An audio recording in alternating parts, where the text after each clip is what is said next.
others had said, "Hoot too, what a smell of Christian man's blood!"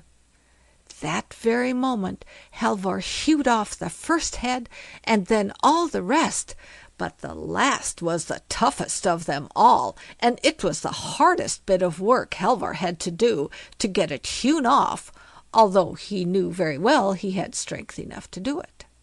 So all the princesses came together to that castle, which was called Soria Moria Castle, and they were glad and happy as they had never been in all their lives before, and they were all fond of Halvor, and Halvor of them, and he might choose the one he liked best for his bride, but the youngest was fondest of him of all the three. But there after a while Halvor went about, and was so strange and dull and silent. Then the princesses asked him what he lacked, and if he didn't like to live with them any longer.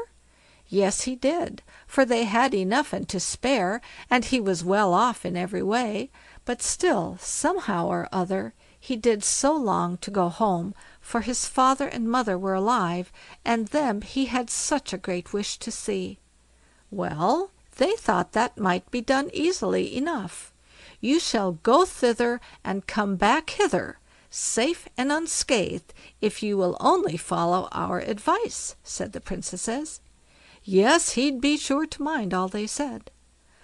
So they dressed him up till he was as grand as a king's son, and then they set a ring on his finger, and that was such a ring he could wish himself thither and hither with it. But they told him to be sure not to take it off, and not to name their names, for there would be an end of all his bravery, and then he'd never see them more. "If I only stood at home I'd be glad", said Halvor, and it was done as he wished. Then stood Halvor at his father's cottage door before he knew a word about it. Now it was about dusk at even, and so, when they saw such a grand stately lord walk in, the old couple got so afraid they began to bow and scrape. Then Halvor asked if he couldn't stay there and have a lodging there that night. No, that he couldn't. "We can't do it at all", they said, "for we haven't this thing or that thing which such a lord is used to have. 'Twere best your lordship went up to the farm, no long way off, for you can see the chimneys, and there they have lots of everything." Halvor wouldn't hear of it. He wanted to stop, but the old couple stuck to their own that he had better go to the farmer's. There he would get both meat and drink. As for them, they hadn't even a chair to offer him to sit down on. "No", said Halvor, "I won't go up there till tomorrow morning early, but let the just stay here tonight. Worst come to the worst, I can sit in the chimney corner." Well, they couldn't say anything against that, so Halvor sat down by the ingle and began to poke about in the ashes, just as he used to do when he lay at home in the old days and stretched his lazy bones. Well, they chattered and talked about many things, and they told Halvor about this thing and that, and so he asked them if they had never had any children. Yes, yes, they once had a lad whose name was Halvor, but they didn't know whether he had wandered. They couldn't even tell whether he were dead or alive. "Couldn't it be me now?" said Halvor. "Let me see." "I could tell him well enough", said the old wife, and rose up. "Our Halvor was so lazy and dull, he never did a thing, and besides he was so ragged that one tatter took hold of the next tatter on him. No, there never was the making of such a fine fellow in him as you are, master." A little while after the old wife went to the hearth to poke up the fire, and when the blaze fell on Halvor's face, just as when he was at home of old, poking about in the ashes, she knew him at once. "Ah, but is it you after all, Halvor?" she cried, and then there was such joy for the old couple, there was no end to it, and he was forced to tell how he had fared, and the old dame was so fond and proud of him, nothing would do but he must go up at once to the farmer's and show himself to the lassies, who had always looked down on him. and off she went first, and Halvor followed after. So when she got up there, she told them all how her Halvor had come home again, and now they should only just see how grand he was.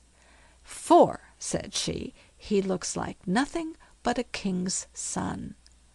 "All very fine", said the lassies, and tossed up their heads. "We'll be bound he's just the same beggarly ragged boy he always was." Just then in walked Halvor, and then the lassies were all so taken aback they forgot their sarks in the ingle where they were sitting darning their clothes, and ran out in their smocks. Well, when they were back again, they were so shamefaced they scarce dared look at Halvor, towards whom they had always been so proud and haughty. "Aye, aye", said Halvor, "you always thought yourselves so pretty and neat, no one could come near you. But now you should just see the eldest princess I have set free. Against her you look just like milkmaids, and the midmost is prettier still. But the youngest, who is my sweetheart, she's fairer than both sun and moon. Would to heaven she were only here", said Halvor, "then you'd see what you would see." He had scarce uttered these words before there they stood, but then he felt so sorry, for now what they had said came into his mind. Up at the farm there was a great feast got ready for the princesses, and much was made of them, but they wouldn't stop there. "No, we want to go down to your father and mother", they said to Halvor, "and so we'll go out now and look about us." So he went down with them, and they came to a great lake just outside the farm. Close by the water was such a lovely green bank. Here the princesses said they would sit and rest a while. They thought it so sweet to sit down and look over the water. So they sat down, and when they had sat a while, the youngest princess said, "I may as well comb your hair a little, Halvor." Yes, Halvor laid his head on her lap, and so she combed his bonny locks, and it wasn't long before Halvor fell fast asleep. Then she took the ring from his finger and put another in its stead, and so she said, "Now hold me all together, and now would we were all in Soria Moria castle." So when Halvor woke up, he could very well tell that he had lost the princesses, and began to weep and wail, and he was so downcast they couldn't comfort him at all. In spite of all his father and mother said, he wouldn't stop there, but took farewell of them, and said he was safe not to see them again, for if he couldn't find the princesses again, he thought it not worth while to live. Well, he still had $300 left, so he put them into his pocket and set out on his way. So when he had walked a while, he met a man with a tidy horse, and he wanted to buy it, and began to chaffer with the man. "I", said the man, "to tell the truth, I never thought of selling him, but if we could strike a bargain, perhaps—" "What do you want for him?" asked Halvor. "I didn't give much for him, nor is he worth much. He's a brave horse to ride, but he can't draw at all. Still he's strong enough to carry your knapsack, and you too, turn and turn about", said the man. At last they agreed on the price, and Halvor laid the knapsack on him, and so he walked a bit and rode a bit, turn and turn about. At night he came to a green plain where stood a great tree, at the roots of which he sat down. There he let the horse loose, but he didn't lie down to sleep, but opened his knapsack and took a meal. At peep of day off he set again, for he could take no rest. So he rode and walked and rode the whole day through the wide wood, where there were so many green spots and glades that shone so bright and lovely between the trees.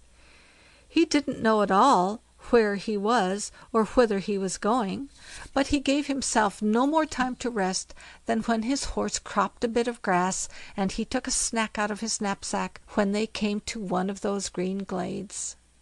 So he went on walking and riding by turns, and as for the wood, there seemed to be no end to it. But at dusk the next day he saw a light gleaming away through the trees. "Would there were folk!"